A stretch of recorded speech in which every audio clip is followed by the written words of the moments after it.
परी जीजू से बोलो ना मेरी फोटो स्टोरी पे लगाए।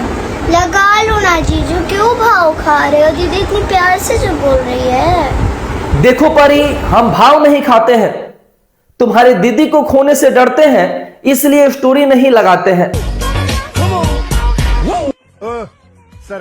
सरक उधर।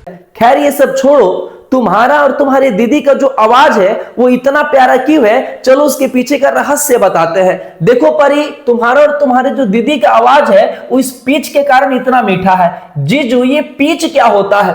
देखो परी, समझा रहे हैं। पिच जो होता है ये श्रिलनेस ऑफ साउंड को बताता है, यानी ये बताता है कि साउंड जो है वो कितना पतला या कितना ग्रेव यानी भारी है, यानी श्रिलनेस ऑफ साउंड को बताता है। जैसे तुम्हारी दीदी जो है उनका पिच हाई है यानी पतला आवाज है, और तुम्हारा भी परी, बुरा मत मानना, तुम्हारे जीजू जो है इनका पिच लो है, इसलिए इनका जो आवाज है वो ग्रेव है यानी भारी है। ये पिच जो होता है परी फ्रीक्वेंसी पे डिपेंड करता है, और पिच और फ्रीक्वेंसी में डायरेक्टली रिलेशन है, जैसे तुम्हारे जीजू और तुम्हारे दीदी में रिलेशन है।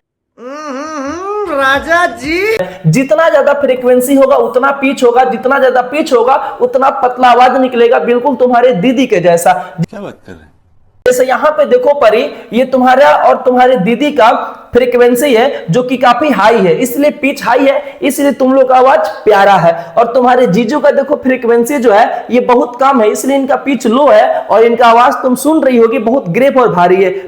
किरिश का सुनने का गाना।